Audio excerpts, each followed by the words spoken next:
Hello दोस्तों, क्या हाल चाल है मेरे यूपीएससी के लड़ाकों शूरवीरों। कैसा चल रहा है? पढ़ाई अच्छी चल रही है? उम्मीद करता हूँ मेरी पिछली दोनों वीडियो आपने देखी हैं, और अगर नहीं देखी हैं तो प्लीज़ देखें। मैं राहुल अपने इस यूट्यूब चैनल हेल्पिंग ब्रेन्स में आप लोग सभी लोगों का स्वागत करता हूँ। और सबसे पहले मैं बताना चाहूँगा कि हमने पिछली बार जो डिस्कशन किया है अभी तक एंशिएंट हिस्ट्री का, वो हमने अभी तक बेसिकली हमें फाउंडेशन हमने भी पढ़ी थी। फाउंडेशन में हमने सबसे पहले हमने पढ़ा था कि हमारी हिस्ट्री की रिक्वायरमेंट क्या है, हम क्यों हिस्ट्री पढ़ना चाहते हैं, या हमें क्यों हिस्ट्री पढ़नी चाहिए, कॉम्पिटिटिव एग्ज़ाम्स के लिए क्यों पढ़नी चाहिए, नॉर्मली भी हमें क्यों पढ़नी चाहिए। सब का हमने अच्छे से डिटेल में हमने डिस्कशन किया है। और उसके बाद में हमने डिस्कशन किया कि जो हमारे हिस्टोरिकल सोर्सेज जो थे वो हम किस किस को हम हिस्टोरिकल सोर्स मानते हैं, ठीक है। और एक्सकेवेशंस के क्या क्या मेथड होते हैं वो सब हमने अभी तक पढ़े हैं। उसके बाद में हमने ये जाना कि जो हमारी जो हिस्ट्री जब हमारी बेसिकली लिखी जा रही थी या उसको रिकन्स्ट्रक्ट किया जा रहा था ड्यूरिंग ब्रिटिश, तो ब्रिटिश जो इम्पीरियलिस्ट जो लोग थे उनकी अप्रोच और उनका कंट्रीब्यूशन क्या है। और दूसरा हमने उसके बाद में हमने ये जाना कि जो हमारे नेशनलिस्ट जो लीडर्स थे, नेशनलिस्ट जो स्कॉलर्स थे, उनकी अप्रोच क्या थी और उनका कंट्रीब्यूशन क्या क्या रहा हमारी हिस्ट्री को रिकन्स्ट्रक्ट करने में, ठीक है। और उसके बाद में अब हम यहाँ पे आज जो हम इस लेक्चर में हम बात करने जा रहे हैं वो हम बात करने जाएंगे कि हिस्टोरिकल सेंस के बारे में हम बात करेंगे, कैसे कैसे हमारा हिस्टोरिकल सेंस डेवलप होता गया और आज इस कंडीशन में पहुंचा है कि हम हिस्ट्री को आज के दौर में हम देख पा रहे हैं, ठीक है। और दूसरी चीज़ ये है कि उसके बाद में जो हम पढ़ेंगे वो बेसिकली फिर हम पढ़ेंगे कि जो हमारा हिस्टोरिकल एक्चुअली में जो पीरियड है हिस्ट्री जिसको हम कहते हैं, वहाँ से किस तरह से हमने डेवलपमेंट होता शुरू हुआ। एक्चुअल हिस्ट्री अब हम पढ़ाई करेंगे, अभी तक केवल फाउंडेशन हम पढ़ रहे थे, ठीक है। तो इसी क्रम में मैं आगे बढ़ के आपको आज ये सारी चीज़ें बताऊंगा और इसके बारे में अच्छे से डिटेल में डिस्कशन करेंगे। और आपको मैं फिर से बताना चाहूँगा, सबसे पहले तो आप ये काम करें कि इस वीडियो को लाइक करें और सब्सक्राइब करना ना भूलें दोस्तों। सब्सक्राइब करने से क्या होगा कि हमारे सब्सक्रिप्शन बढ़ते हैं और उससे क्या होगा कि एक मोटिवेशन हमें मिलती है और आगे अच्छी अच्छी वीडियो बनाने के लिए। और बेल आइकन को भी प्रेस करें, बेल आइकन को भी आप जो है क्लिक करें, ताकि आपको जो भी लेटेस्ट वीडियोस हैं वो आपको मिलती रहे, ठीक है, उनका नोटिफिकेशन मिलता रहे। और दूसरी चीज़ जो मैं बताना चाहूँगा वो ये कहना चाहूँगा कि अगर आपको कुछ चीज़ लगती है जो छूटी गई है तो वो आप कमेंट में लिख सकते हैं, या कोई डाउट हो वो भी आप क्लियर कर सकते हैं कमेंट में, उसका जवाब मैं ज़रूर दूंगा, ठीक है। तो आइए शुरू करते हैं अपने आज के लेक्चर को, जो कि शुरुआत होती है हमारे हिस्टोरिकल सेंस से। अभी तक हमने nationalist approach, imperialistic approach history की वो सब हमने पढ़ ली है, ठीक है। अब हम जो एनसीईआरटी का चैप्टर 3 है उसका नेक्स्ट जो हमारा जो टॉपिक है वो है हिस्टोरिकल सेंस। हिस्टोरिकल सेंस में बेसिकली हम यही बताना चाहते हैं कि हमारा जो हिस्ट्री जो एविडेंसेस मिलते हैं उसके हिसाब से हम जो समय समय पर अलग अलग इराज में, अलग अलग एजेस में जो लोग थे उनकी हिस्ट्री को लेके क्या उनके सेंस थे और वो किस तरह से एविडेंस छोड़ते गए। जैसे कि सबसे पहले कि हम बात करें, अगर किसी एक सिंगल सोर्स की हम बात करें हिस्ट्री के बारे में, तो सबसे पहले हमारे सामने जिक्र आता है पुराणों का, ठीक है। पुराण बेसिकली डायनेस्टिक हिस्ट्रीज के बारे में बात करते हैं, ठीक है ना। वो डायनेस्टीज़ के बारे में बताते हैं कि ये चीज़ इस समय ये राजा था, उस समय ये राजा था, तो इस तरह से डायनेस्टीज़ के बारे में बताते हैं। इन्होंने 4 जो काल हैं उनके बारे में बताया है, ठीक है। 4 काल कौन से थे? कृता, त्रेता, द्वापर एवं काली। तो अभी हम जैसे माइथोलॉजी में भी हम पढ़ते हैं तो माइथोलॉजी के हिसाब से अभी हमारा काली चल रहा है। तो ये साइक्लिक प्रोसेस है। मैं पहले भी एक बार बता चुका हूँ, जब हम इम्पीरियलिस्ट अप्रोच पढ़ रहे थे तो उसमें हमने ध्यान दिया था कि जो इम्पीरियलिस्ट लोग थे, जो वेस्टर्न लोग थे, जो ब्रिटिश थे स्पेशली, उनका एक एटीट्यूड था, उनकी एक अंडरस्टैंडिंग थी इंडियंस को लेके कि इनको हिस्ट्री की नॉलेज, हिस्ट्री का सेंस नहीं रहा, और सबसे बड़ी बात इनको क्रोनोलॉजी की टाइम का इनको ज्ञान नहीं है।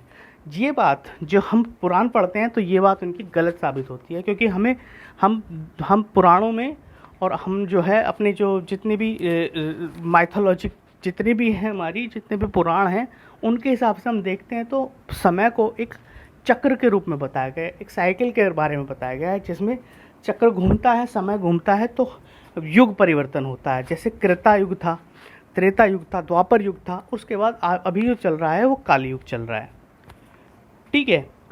दूसरी जो इम्पोर्टेंट बात पुराणों के बारे में ये है कि पुराण जो होते हैं वो जो डायनेस्टिक हिस्ट्री बताते हैं, वो गुप्ता एरा जब शुरू हुआ था, गुप्त काल जब शुरू हुआ था उसके बिगिनिंग तक की वो हिस्ट्री बताते हैं। ठीक है।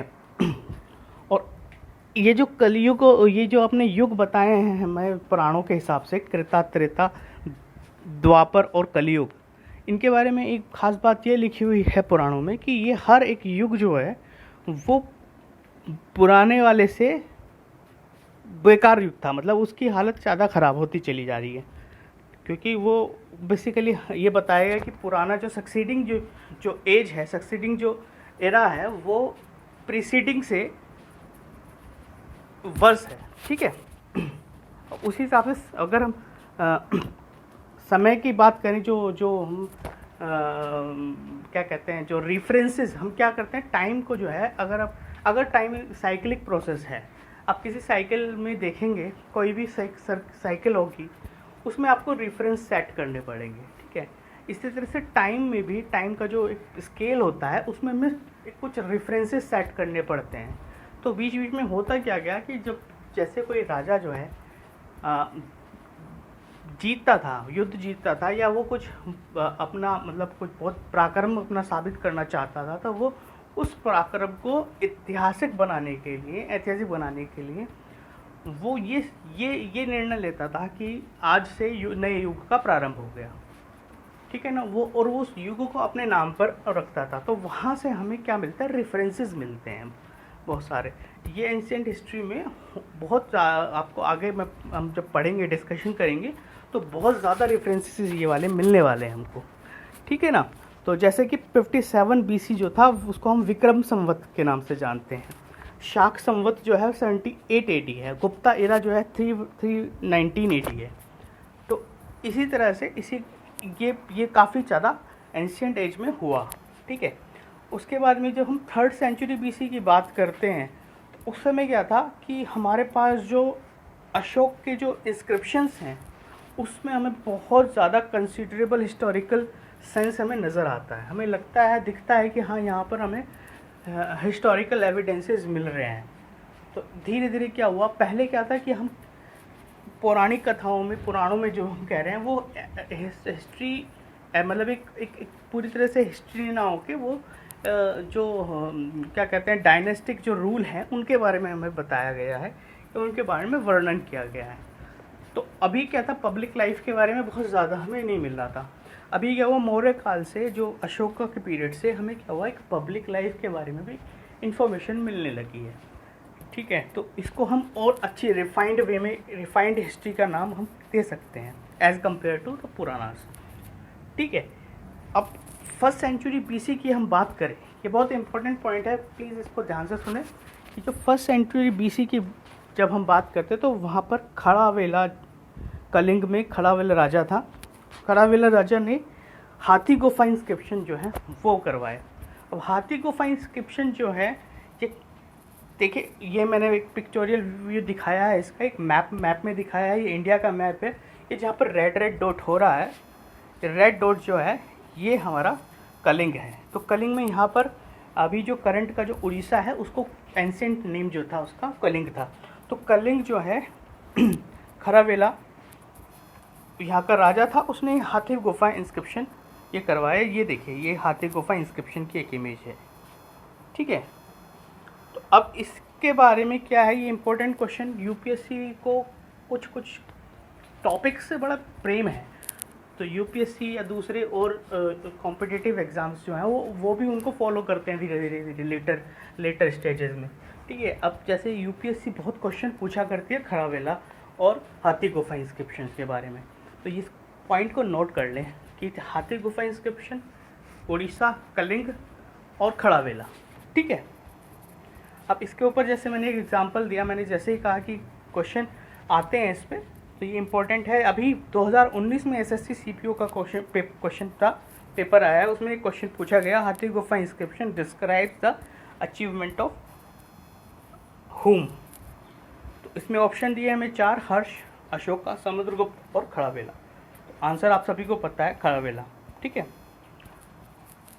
तो इस टाइप के क्वेश्चन जो हैं ये, इसमें क्या है, अगर आप थोड़ा सा हम लेटर स्टेजेस में पढ़ेंगे तो हमें पता लगेगा, जब हम आर्ट एंड कल्चर पढ़ेंगे या इस तरह के इंस्क्रिप्शंस को और डिटेल में पढ़ेंगे तो हम मेंस के लिए भी प्रिपेयर कर रहे होंगे। मेंस में भी क्वेश्चन पूछे जाते हैं और ये क्वेश्चन इंटरव्यू में भी पूछे जा सकते हैं, तो प्लीज़ इन सबको लाइटली ना लें, बहुत इंपॉर्टेंट क्वेश्चन है। उसके बाद में हम जब बात करते हैं, एक हर्षचरिता, एक महाकाव्य था हर्षचरिता, जो लिखा था बाणभट्ट ने। अब ये क्या लिखा था, सबसे पहली बात तो ये 7th सेंचुरी एडी में लिखा गया। किस लैंग्वेज में लिखा गया, संस्कृत में लिखा गया, ठीक है ना। और इसकी जो स्टाइल थी वो ऑर्नेट स्टाइल थी। ऑर्नेट स्टाइल मतलब डेकोरेटेड थी, नॉर्मल जैसे सिंपल फॉर्मेट होता है, फॉन्ट होता है, वैसा नहीं था। एक तरह से वो एक जो उसकी स्टाइल थी वो डेकोरेटेड थी, बहुत मतलब डेकोरेटेड स्टाइल में लिखा हुआ है, ऑर्नेट करके लिखा हुआ है। तो ये किसकी क्या था इसमें जो है ये बायोग्राफी थी हर्षवर्धन की, ठीक है। उसके अर्ली कैरियर के बारे में इसमें बताया गया है। तो इस पे भी क्वेश्चन बहुत आते हैं, हर्षचरिता, बाणभट्ट, हर्षवर्धन, है ना। तो ये सब क्वेश्चन आते हैं और इनको ध्यान से आप पढ़ें। तो ये जैसे कि देखिए एसएससी सीजीएल 2020 का अभी मार्च में एग्ज़ाम हुआ है, मार्च के स्टार्टिंग में, लॉकडाउन से थोड़ा से पहले एक एग्ज़ाम हुआ है एसएससी का सीजीएल का। उसमें ये क्वेश्चन पूछा गया कि the Harshacharita is the biography of Harshavardhana, the ruler of Kannauj, composed in Sanskrit by his court poet. इसका आंसर ऑप्शन दिए हैं 4, जिनसेना, बांदिन, कंबन और बाणभट्ट। आपको पता है आंसर का, बाणभट्ट, ठीक है। तो उसी तरह से हम क्वेश्चंस को हम अटैम्प्ट कर सकते हैं, हमें पता होगा, हम अटैम्प्ट करेंगे। तो ये इन्फॉर्मेशन बहुत अच्छी है, इसको नोट किया जाए। उसके बाद में जब हम बात करते हैं फर्दर उसके आगे की, तो हमारा जो मेन जो हिस्टोरिकल रेफरेंस है भारत का, जो जिसको हम पूरी तरह से एक हिस्ट्री की एक राइटिंग कह सकते हैं जिसको, तो वो है वो हम उसको बोलेंगे राजतरंगिणी, जो थी एक बुक थी राजतरंगिणी, जिसको स्ट्रीम ऑफ किंग्स भी बोला गया है। ये 12th सेंचुरी में लिखी गई थी, 12th सेंचुरी एडी में, और इसको लिखा था कल्हन ने। अब ये क्या है, ये बेसिकली संस्कृत में लिखी हुई है 12th सेंचुरी एडी में। The works consist of 7,826 versus, 7,826 versus इसमें कंपोज किए गए हैं, और ये 8 किताबों में इसको बांटा गया है, मतलब इसके 8 भाग हैं और हर भाग को तरंग बोलते हैं, ठीक है। अब इसमें क्या है, इसमें जो है ये basically Kings of stream of Kings जो है, ये बेसिकली कश्मीर में अलग अलग राजाओं की कहानी बता रहा है, उनके समय की। तो कश्मीर और उसके आसपास का क्षेत्र जो है, तो इससे क्या होता है, इस समय भारत के अंदर हिस्टोरिकल जो भी मूवमेंट हुआ है, हिस्टोरिकल जो चेंजेस आए हैं, या हिस्ट्री उस समय क्या थी, राजा की स्टेट कैसी थी, पब्लिक कैसी थी, पॉलिसीज़ क्या थी राजा की, ये सब हमें अच्छे से इसका वर्णन मिलता है। तो इसको हम कंप्लीट एक हिस्ट्री की बुक मान सकते हैं, हिस्टोरिकल वर्क मान सकते हैं। तो ये हम पहला जो हिस्टोरिकल रेफरेंस जिसको माना गया है वो राजतरंगिणी है। ये बहुत इम्पोर्टेंट पॉइंट है, बहुत इम्पोर्टेंट टॉपिक है। इसके बारे में जब हम लिटरेचर के बारे में आगे बढ़ेंगे हिस्ट्री में, तो लिटरेचर में इसका बड़े ज़ोर शोर से बड़ा अच्छे से जिक्र किया जाएगा, बहुत अच्छे से इस पर जो है डिस्कशन किया जाएगा, ठीक है। फ़िलहाल के लिए आप इतना इसको मान लें कि इसमें ये जो है 12 सेंचुरी एडी में लिखी गई है, 7,826 इसमें वर्सेस है, 7,826, और 8 बुक्स में डिवाइडेड है, जिसको हर एक बुक को तरंग बोलते हैं, और ये कश्मीर की हिस्ट्री के बारे में बताता है। ठीक है। अब इसके बाद में हम अब यहाँ के बाद में, इसके बाद में जब हमने देखा कि हमारे जो हिस्टोरिकल वर्क्स हैं एंशिएंट एजेस में, वो किस किस तरह से डेवलप होने शुरू हो गए, रिफाइंड होने शुरू हो गए, ठीक है। तो अब हमें क्या धीरे धीरे हिस्ट्री का सेंस होने लगा। ऐसा नहीं था हमें टाइम का नहीं पता था, हम हम हिस्ट्री जानबूझ के हिस्ट्री नहीं छोड़ रहे थे। अब क्या है, अब हमें समझ में आ गया कि एक हिस्ट्री होनी ज़रूरी है, तो हम हिस्ट्री को एक बाकायदा एक हिस्ट्री की फॉर्म में लिखने लगे, ठीक है। अब हम यहाँ से इसके पास से हम जो है हमारा चैप्टर 4 शुरू होता है एनसीईआरटी का, जिसके बाद में हम ये बताएंगे कि किस तरह से हमारा जो हिस्टोरिकल जो हमारा टाइम ग्राफ है वो चलता है। तो सबसे पहले जब हम टाइम ग्राफ की बात करते हैं, हिस्टोरिकल टाइम ग्राफ की, तो उसमें हम प्री हिस्टोरिक पीरियड के बारे में बात करेंगे, क्योंकि हमें पहले पता होना चाहिए कि प्री हिस्ट्री मतलब जहाँ पे हम हिस्ट्री को जहाँ से हमें हिस्टोरिकल एविडेंस बाकायदा पूरे मिलने शुरू हुए हैं, उससे पहले का हमारा जो पीरियड था उसमें हमें क्या हमें किस तरह का सोसाइटी, किस तरह का समाज मिलता है, और ये हमने एविडेंसेस पता किए हैं उनके टूल्स से, है ना, उनके जो रिमेन्स हैं उनसे, और इन सब चीज़ों को जो एविडेंस मिलते गए हैं वहाँ से हमने कंक्लूजन करना शुरू किया है। तो इसमें हम इस प्री हिस्टोरिक पीरियड को बेसिकली, जो कि अगर हम टाइम ग्राफ बना के चलें तो अननोन पीरियड से, मतलब जिसके बारे में हमें कुछ नहीं पता, कहाँ से कब से चलता आ रहा है, लाख साल पहले, 2 लाख साल पहले, 10 लाख साल पहले, उसका हमें नहीं आइडिया नहीं है एग्जैक्ट कि ये कब तक चला है, ठीक है। तो उस वहाँ से लेके और 1000 BC तक, 1000 BC तक का जो पीरियड है उसको हम प्री हिस्टोरिक पीरियड बोलते हैं। अब इसको हम ब्रॉडली 2 पार्ट्स में डिवाइड कर सकते हैं, ब्रॉडली 2 पार्ट्स में। अब वो 2 पार्ट हमने कैसे डिसाइड किया, वो डिसाइड ऐसे किया कि भाई जब हमारी मेटल की खोज हुई उसको हमने रेफरेंस माना। मैंने पहले ही भी आपको बताया हुआ है प्रीवियस लेक्चर में कि जो फर्स्ट मेटल थी जो भारत में हमें पता लगी उसका वो थी कॉपर, ठीक है ना। तो कॉपर की जो हमें नॉलेज हुई उससे पहले का जो हमारा पीरियड है, उसके बाद का जो हमारा पीरियड है, तो हमने ब्रॉडली 2 पार्ट्स में इसको डिवाइड किया है। तो जो हमारा मेटल की खोज जब तक नहीं हुई थी उस पीरियड को हम बोलते हैं अननोन से, और उस पीरियड तक को हम ब्रॉडली मानते हैं कि लगभग 2500 BC यानी कि 2500 BC तक हमारी मेटल की खोज नहीं हुई थी अप्रॉक्सीमेट। ये टाइम ग्राफ जो है बहुत लंबा पीरियड है, इसलिए हम ब्रॉड आइडिया दे रहे हैं, बिल्कुल शार्प आइडिया नहीं है, एकदम हम लाइन नहीं खींच सकते, इधर उधर हो सकता है। But as per the historical records जो 2500 BC है, इसको हम एक रेफरेंस मानते हैं। 2500 BC तक का जो पीरियड है उसको हम स्टोन एज में मानते हैं, स्टोन एज, और उसके बाद वाले पीरियड को हम बोलते हैं मेटल एज या चाल्कोलिथिक एज या कॉपर एज, इसको बोलते हैं। तो अब अगर हम स्टोन एज की बात करें, क्योंकि जो मेटल एज है वो 2500 BC से 1000 BC तक का पीरियड है, ठीक है। ये प्री हिस्टोरिक पीरियड का एंड हो गया 1000 BC में।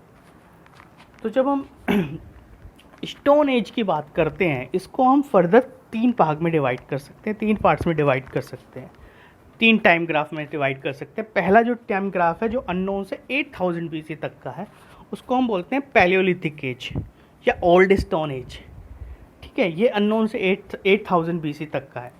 जो सेकंड जो पार्ट है उसको हम बोलते हैं मीजोलिथिक एज या मिडल स्टोन एज, या फिर इसको हम जो है मिडल स्टोन एज बोलते हैं, और इसको पीरियड जो है वो 8000 to 4000 BC हम काउंट करते हैं, मान के चलते हैं। और थर्ड जो पार्ट है, थर्ड जो पोर्शन है, थर्ड जो टाइम ग्राफ है वो है न्यूलिथिक एज का। Neolithic means new stone age, ठीक है। अब इसको हम ब्रॉडली कह सकते हैं कि 4000 से 2500 तक BC तक का पीरियड जो है ये न्यूलिथिक एज में, न्यू स्टोन एज में ये आता है।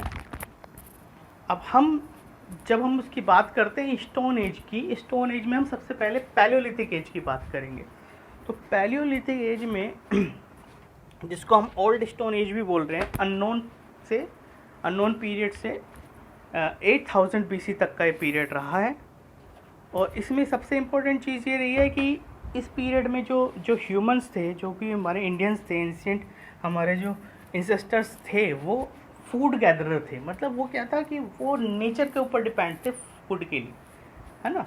पेड़ से पत्ते, फूल और फल तोड़ के खाते थे, ठीक है। शिकार करके खाते थे, शिकार करते थे, वाइल्ड एनिमल्स का शिकार करते थे। वाइल्ड एनिमल्स का शिकार शुरुआत जो हुई इस पीरियड की, उस समय शिकार जो होता था वो इंडिविजुअल होता था, लेकिन बाद में ये ग्रुप्स फॉर्म होने लगे। अच्छा, एक इम्पॉर्टेंट पॉइंट ये है कि इस पैलियोलिथिक एज में, मतलब 8000 BC तक, 8000 BC तक हाउस बिल्डिंग की नॉलेज नहीं थी। ये एक इम्पॉर्टेंट पॉइंट है, ये हिस्ट्री को समझने वाली बात है। सीधे सीधे क्वेश्चन इस पर पूछा जा सकता है कि पैलियोलिथिक एज, मतलब ये यूपीएससी क्या करेगी कि पैलियोलिथिक एज के बारे में 4 स्टेटमेंट दे देगी। उस स्टेटमेंट में इस स्टेटमेंट को घुमा फिरा कर सकती है, ठीक है। जैसे हाउस बिल्डिंग उनको आती थी, नहीं आती थी, इसको ये इस तरह से करके वो घुमा सकती है, कन्फ्यूज़न क्रिएट कर सकती है। तो ये पॉइंट नोट करने के लिए इम्पॉर्टेंट है, ठीक है। अच्छा, क्या हुआ कि इसी पीरियड में अननोन से 8000 BC तक, अब मैंने पहले भी बताया था, जो स्टोन एज है उसको स्टोन एज इसलिए बोलते हैं क्योंकि उस समय जो टूल्स थे, जो इंसान को जो उपकरण यूज़ करता था, जो एंशिएंट जो ह्यूमन था, वो बेसिकली पत्थर से बने, स्टोन से बने हुए टूल्स यूज़ करता था, ठीक है। और ये टूल्स जो हैं बेसिकली शुरुआत इसकी पैलियोलिथिक एज में हो गई थी। तो पैलियोलिथिक एज में जो टूल्स थे हमारे पास, वो टूल्स बेसिकली बहुत रफ़ टूल्स थे, मतलब वो बहुत ज़्यादा शार्प नहीं थे, वो रफ़ थे काफ़ी। अच्छा, इसी पीरियड में ह्यूमन ने आग का इस्तेमाल करना शुरू किया, है ना। Humans had started making fire. अच्छा, अब क्या हुआ है कि साइट्स जो हैं पैलियोलिथिक एज की, वो बेसिकली हिली स्लोप्स पे मिलती हैं, हिली स्लोप्स और रिवर वैलीज़ पे मिलती हैं। तो आप ये थोड़ा सा गौर करिएगा कि ये वो एरिया है जहाँ पर अभी तक जो है एलुवियल प्लेन्स पे हमें एब्सेंट मिला है पूरा ये इसके जो साइट्स हैं। तो एब्सेंट मिला है, इससे किससे ये चीज़ साबित होती है कि एग्रीकल्चर वो लोग नहीं करते थे पैलियोलिथिक एज में, क्योंकि ये एग्रीकल्चर का जो पूरा क्षेत्र है ये एलुवियल प्लेन ही है, ठीक है। उसका एक कारण ये भी हो सकता है उनके टूल्स शार्प नहीं थे, रफ़ टूल्स थे, तो रफ़ टूल्स से वो बहुत मतलब एग्रीकल्चर नहीं कर सकता कोई। तो इसीलिए ये हमें पता लगता है कि जो 9000 BC तक का जो पीरियड है, वहाँ तक हमें एग्रीकल्चर के साइंस नहीं मिलते हैं। अच्छा, अब हम टूल्स की बात करें अगर, तो छोटा नागपुर प्लेटो जो है, छोटा नागपुर प्लेटो में कुछ टूल्स मिले हैं।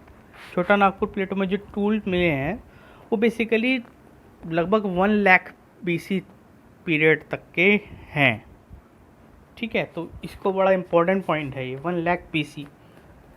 उस समय तक के हमारे पास जो टूल्स मिले हैं वो छोटा नागपुर प्लेटो से मिले हैं। और दूसरे जो टूल्स मिले हैं वो कुर्नूल आंध्र प्रदेश में, वो लगभग 20,000 से 10,000 BC तक के मिले हैं। तो ये सब पैलियोलिथिक एज के हमारे अभी रेफरेंस चल रहा है। अच्छा, ये देखिए, इसकी एक इमेज है। हमारे जो पैलियोलिथिक टूल्स होते थे वो देखिए थोड़ा इस तरह के टूल्स यूज़ करते थे। इस तरह के टूल्स से छोटा मोटा किसी को मारना है वो तो हो जाएगा, लेकिन एग्रीकल्चर जैसे बड़े काम नहीं हो सकते, ठीक है। तो यही कारण है कि एग्रीकल्चर ऑलमोस्ट एब्सेंट थी। ऑलमोस्ट मैं इसलिए बोल रहा हूँ क्योंकि अभी तक रिसर्च चलती आ रही है, और ये जो पीरियड है ये बड़े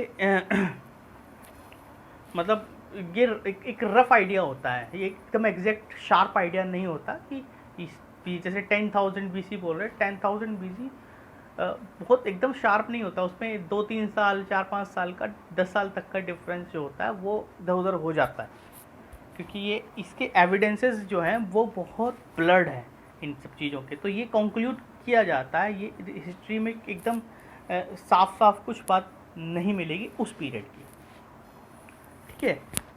तो उसके बाद में हम जब बात करेंगे तो जो हमारी और साइट्स हैं, जो ओल्ड स्टोन एज की जो साइट्स हैं, वो हमें पंजाब के सोहन, जो अभी आजकल पाकिस्तान में है, वहाँ पर मिलती हैं, कश्मीर में मिलती हैं, थार डेजर्ट में मिलती हैं, और मिर्ज़ापुर यूपी में मिलती हैं, ठीक है। अब इसके बाद में जो हम कुछ जो हमें साइट्स मिली हैं, जो भीमबेटका केव है एक, ये भोपाल से 50 किलोमीटर दूर है, भोपाल के एकदम नज़दीक है, रायसेन डिस्ट्रिक्ट है एमपी की। वहाँ पर भीमबेटका शेल्टर केव्स है। तो इसके कुछ जो केव्स हैं, कुछ जो वो हमारे पास हमें जो मिलती हैं वो इसी पीरियड की मिलती है, palaeolithic. Most of the caves are belonging to mesolithic age, middle stone age की, 8000 से 4000 बीसी की। बट मोस्टली जो थोड़ी कुछ जो केव्स मिली हैं वो हमें 1 लाख बीसी तक की भी मिली हैं, जो कि पैलियोलिथिक एज की हैं। अब अगर हम भीमबेटका शेल्टर केव्स की बात करें तो ये देखिए, ये मैं एक व्यू आपको दिखाना चाहता था भीमबेटका। इस पे भी काफ़ी क्वेश्चन पूछे जाते हैं भीमबेटका शेल्टर केव्स पे। ये देखिए, ये भीमबेटका केव्स हैं। ये एमपी में पड़ता है, रायसेन डिस्ट्रिक्ट, जो भोपाल से लगभग 50 किलोमीटर दूर है। ठीक है, अब इसके बारे में जो हम बताते हैं, तो majority of caves of Bhimbetka belong to mesolithic age, और इसको 2003 में यूनेस्को ने वर्ल्ड हेरिटेज साइट डिक्लेयर किया है।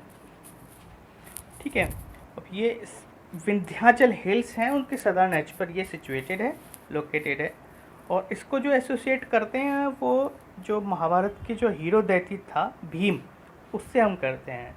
कहीं मैंने लिखा देखा है भीमबेटका, मतलब भीम के बैठने की जगह, मतलब इस गुफा में भीम बैठ के तपस्या किया करते थे। तो ये भी एक इम्पोर्टेंट फैक्ट हो सकता है, बट वो माइथोलॉजी से रिलेटेड हो जाता है, बट कहीं ना कहीं इसको एसोसिएट जरूर करते हैं भीम से। ठीक है ना। अब इसमें क्या है, ये why this is so famous, it is famous because of the cave paintings 12,000 years old. मतलब क्या है कि 12,000 ईयर्स ओल्ड पुरानी जो पेंटिंग है इसमें, वो पेंटिंग इतिहास की सबसे पुरानी पेंटिंग का दर्जा उनको मिला हुआ है, इसीलिए ये वर्ल्ड हेरिटेज साइट में भी इनका नाम आता है। उसके बाद में मिडल स्टोन एज से ये बिलोंग करती हैं। अब मिडल स्टोन एज में क्या हुआ, मिडल स्टोन एज में जो हमारे पास जो टूल्स थे वो अब थोड़े से शार्प हो गए हैं पहले से। हाँ, अगर हम मिडल स्टोन एज की बात करें, जो 8000 से 4000 बीसी की बात हम करते हैं, तो उस पीरियड में क्या हुआ कि जो टूल्स थे वो थोड़े शार्प हो गए पहले के कंपैरिजन में। और क्योंकि शार्प थे तो कुछ एग्रीकल्चर भी शुरुआत हो गई। एग्रीकल्चर की स्टार्टिंग जो हुई है वो हम क्लियरली कह सकते हैं कि मिडल स्टोन एज में हुई। और मिडल स्टोन एज जो कि 8000 से 4000 बीसी में। अब अगर एग्रीकल्चर की शुरुआत हुई तो मतलब क्रॉप क्या थी, तो जनरली वाइड क्रॉप्स जो थी वो ग्रो की जा रही थी। ठीक है, ये मैं टूल्स मैं आपको दिखाना चाहता हूँ कि ये टूल्स हैं जो हमारे, अब आपको याद होगा जब हमने पूरा पिछली स्लाइड में हमने देखा है उसमें हमने देखा कि जो पैलियोलिथिक एज के जो टूल्स थे वो थोड़े कितने रफ थे, और ये देखिए थोड़ा थोड़ा शार्प होते शुरू हो गए हैं। इनके जो साइड्स में जो है थोड़ी शार्पनेस आ गई है, पॉइंटेड ज़्यादा हो गए हैं, तो इनसे थोड़ा सा ज़्यादा काम लिया जाने लगा है। एग्रीकल्चर भी शुरुआत इसी दौर में हुई हमारी। ठीक है, उसके बाद में कैरेक्टरिस्टिक टूल्स और माइक्रोलिथ्स। ये जो टूल्स थे इनको माइक्रोलिथ बोलते थे। ठीक है, माइक्रोलिथ बोलते थे। और ये इनके जो साइट्स हैं ये जो मिले हैं हमें टूल्स, वो Rajasthan, southern UP, central and eastern India and south of river Krishna, इन जगहों पर ये मिले हैं हमें टूल्स। ये पॉइंट के लीजिएगा, पॉइंट कई बार ये क्या है इन्हीं में घुमा देते हैं और ये इम्पोर्टेंट पॉइंट हो जाते हैं, यूपीएससी पूछ लेती है ये सब चीज़ें। ये यूपीएससी यूजुअली नहीं पूछती है, लेकिन बीच में यूपीएससी ऐसे खेल खेल देती है। तो अगर हमें ये सब चीज़ें पता होंगी तो हम उसका आंसर कर सकते हैं। और कंपटीशन में क्या होता है कि कुछ ऐसे क्वेश्चन होते हैं जनरली छोड़ दिए जाते हैं, तो ये क्वेश्चन शायद कुछ लोग छोड़ दें, काफ़ी लोग छोड़ देंगे। जो बिल्कुल डेप्थ स्टडी किया होगा वही करेगा ये सब क्वेश्चन अटैम्प्ट। तो होगा क्या कि अगर आप ये ऐसे क्वेश्चन सही करके आएंगे और वो क्वेश्चन भी सही करेंगे जो कि सब सही करके आ रहे हैं, तो आप एक अपर एज पे होंगे। तो अपर एज में होंगे तो कंपटीशन में आप एक मतलब आपके लिए प्लस पॉइंट हो जाएगा। ठीक है, अच्छा अब क्या है कि जो राजस्थान में जो हमें मिले हैं जो टूल्स, उसमें राजस्थान में एक जगह है बेगौर। बेगौर जो जगह है, बेगौर में एक्सकेवेशन बहुत अच्छे तरीके से हुई है। ये एक इम्पोर्टेंट पॉइंट है ना। अब अभी क्या हुआ, इसी पीरियड में हमें जो एनिमल्स थे उनके डोमेस्टिकेशन का भी प्रमाण मिलते हैं, एविडेंसेस मिलते हैं। तो सबसे पहला जो डोमेस्टिकेशन का जो एविडेंस मिलता है वो आदमगढ़, एमपी में आदमगढ़ एक जगह है, वहाँ पर मिलता है। और बेगर राजस्थान में मिलता है, वो इसी पीरियड के हैं, मीजोलिथिक एज के। अच्छा, कल्टीवेशन ऑफ प्लांट्स जो है वो 7000 से 6000 बीसी, यानी कि 7000 टू 6000 बीसी में हमें कल्टीवेशन के जो एविडेंस मिलते हैं। और ये एविडेंस कहाँ से मिलते हैं? ये मिलते हैं हमें जो सांबर लेक है, सांबर लेक के जो डिपॉजिट्स हैं वहाँ से मिलते हैं। उनकी स्टडी करने पे हमें पता लगता है कि ये जो कल्टीवेशन थी वो मीजोलिथिक एज हुई क्रॉप्स की। अच्छा, इसके बाद में हम न्यूलिथिक एज के बारे में बात करते हैं। Neolithic age basically 4000 to 2500 BC तक का जो पीरियड है उसको हम न्यूलिथिक एज बोलते हैं, या न्यू स्टोन एज बोलते हैं, या इसको लास्ट स्टोन एज भी बोलते हैं। मतलब क्या है कि इसके बाद में कोई स्टोन एज ख़त्म हो गई थी, उसके बाद में मेटल एज शुरू हो गई थी, चाल्कोलिथिक एज शुरू हो गई थी। ठीक है ना। अब इस समय क्या हुआ, इस समय भी लोग जो थे इस पीरियड में वो फूड गैदरर ही थे। ठीक है। अच्छा, व्हील की इन्वेंशन इसी पीरियड में हुई है, न्यूलिथिक एज में। ठीक है। और सबसे ज़्यादा जो मतलब जो हमें फार्मिंग कम्युनिटी का जो एक वो मिलता है वो हम इसी पीरियड में मिलता है। मतलब पहले क्या हो रहा था, वाइल्ड क्रॉप्स ग्रो हो रही थी, वो भी बहुत ज़्यादा स्केल, छोटे स्केल पे, लेकिन शुरुआत हो गई थी। लेकिन जो अर्लीस्ट फार्मिंग कम्युनिटी जो बोलते हैं वो न्यूलिथिक एज को बोलते हैं। अब देखिए, डोमेस्टिकेशन जो है अब वो कैटल्स का होने लगा। पहले डोमेस्टिकेशन ऑफ एनिमल्स हो रहा था, लेकिन वो डोमेस्टिकेशन मतलब कैटल्स नहीं थी उसमें। अभी क्या है, न्यूलिथिक एज में कैटल्स में हॉर्सेस और दूसरे फार्म एनिमल्स जो हैं वो भी शामिल हो गए। फार्म एनिमल शुरू होने का मतलब क्या है कि ये फार्मिंग में हमें अब जो है दूसरे काम भी शुरू होंगे, जैसे दूध निकालना, और जैसे गाय है, घोड़े हैं, भैंस है, इनके दूध निकालने, दूध उनको जो है दूध, तो वो सब चीज़ें हमें शुरू हो गई थी। ठीक है। अब व्हील की शुरुआत हो गई थी हमारी इस एज में, तो व्हील की शुरुआत हुई तो व्हील से हम फिर घोड़ा गाड़ी बनाने लगे, तो वो सब चीज़ें शुरू हो गई थी। अच्छा, इसमें जो टूल्स थे हमारे पास, देखिए टूल्स बहुत शार्प थे, बड़े स्पेशलाइज्ड टूल्स भी बनने लगे। पहले क्या था, ऐसे नहीं थे, आपने देखा था पहले के टूल्स जो स्पेशलाइज नहीं थे और इतने शार्प कभी टूल्स नहीं रहे। तो ये एकदम नए युग की शुरुआत थी इस पीरियड में, एकदम देखिए बिल्कुल एकदम नए टूल्स की शुरुआत हो चुकी है। ठीक है। अब इसमें क्या है कि जो सेटलमेंट हम एक कहेंगे, अगर हम सेटलमेंट की बात हम करें, सेटलमेंट में क्या है कि 7000 बीसी के आसपास का जो हमें वो है वो केवल मेहरगढ़ में मिलता है, जो बलूचिस्तान पाकिस्तान में है। हम सेटलमेंट की बात कर रहा हूँ, एविडेंसेस और दूसरी जगह भी मिले हैं, पर एक बड़ी सेटलमेंट की बात करते हैं तो मेहरगढ़ बहुत बड़ा एक हमें वो प्राप्त होता है वहाँ पे। ठीक है।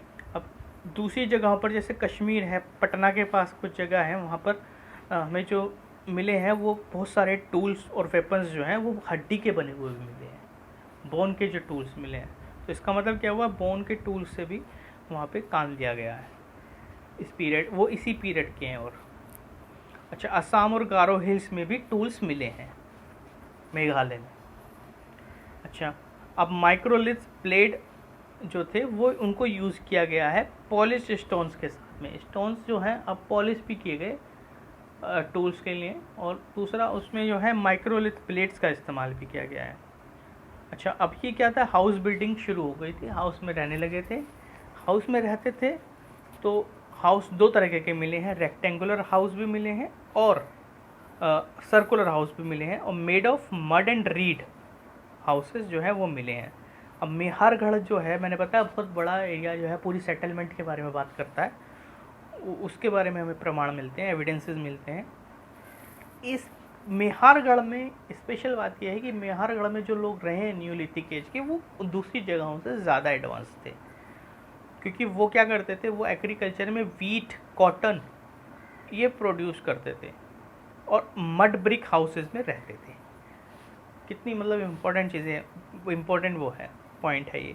अब इससे क्या पता लगता है, एग्रीकल्चर में हमें वीट और कॉटन का भी हमें जिक्र मिलता है, ठीक है, यानी कि सब गेहूँ और कपास, ये दो चीज़ें हमें एग्रीकल्चर में मिलती हैं। अब ये पॉइंट्स बहुत अच्छे से यूपीएससी इसका इस्तेमाल कर सकती है, इसको बड़े अच्छे से नोट कर लें और बिल्कुल ऐसे कैसे इसको याद करें, ठीक है। अब नियोलिथिक एज में क्या हुआ कि इस समय पोट्री स्टार्ट हो गई। पोट्री क्यों स्टार्ट हो गई? क्योंकि लोग पका के खाना खाने लगे, तो उनको पोट्रीज की ज़रूरत थी, तो पोट्री स्टार्ट हो गई, पॉट्स की ज़रूरत थी। तो early pottery were handmade and then later stages food wheels were used. पहले क्या था कि हाथ से बनी हुई पोट्रीज का इस्तेमाल करते थे, लेकिन धीरे धीरे जैसे जैसे एडवांसमेंट होती गई, टेक्नोलॉजी आती गई, व्हील्स का उन्होंने इस्तेमाल करना शुरू किया और फूट व्हील्स के थ्रू उन्होंने जो चाक हम जिसको बोलते हैं, चाक से हम वो जो है बर्तन बनाने लगे। ये बहुत इंपॉर्टेंट पॉइंट है, देखिए वहाँ तक उस समय मतलब इनके पास ये टेक्नोलॉजी आ गई थी। उसके बाद में हम जो एरियाज़ हैं हमारे पास, उड़ीसा और छोटा नागपुर हिल एरियाज़ जो हैं, वहाँ पे हमें सेल्स, एक्सेस, एजेस और चेसेस जो है वो मिली हैं। तो इसका मतलब क्या, वो स्पेशलाइज्ड टूल्स होने का हमें प्रमाण मिला है कि कुछ स्पेशल टूल्स भी थे। 9000 to 3000 BC जो है, इस पीरियड में वेस्टर्न एशिया आप समझते हैं, जो हमारा मिडल ईस्ट है वो वेस्टर्न एशिया है। तो उस एरिया में प्रोग्रेस हुई, बहुत अच्छी रिमार्केबल टेक्नोलॉजी में जो प्रोग्रेस हुई, ठीक है। अच्छा, अब यहाँ तक हमने बात की, अभी हमने नियोलिथिक एज तक की बात हुई, मतलब हमारा जो स्टोन एज है वो पूरी तरह से कंप्लीट हो चुका है, ठीक है। अभी हम जितनी भी बात हमने आज की है उसमें हम थोड़ा सा ध्यान दें तो हमें जो है धीरे धीरे हिस्ट्री किस तरह से डेवलप हो रही है ये हमें पता लगेगा, ब्रॉड एंगल हमें ब्रॉड आइडिया लगता रहेगा, और कुछ न कुछ हमें जो है फैक्टोरियल इन्फॉर्मेशन मिलती रहेगी, ठीक है।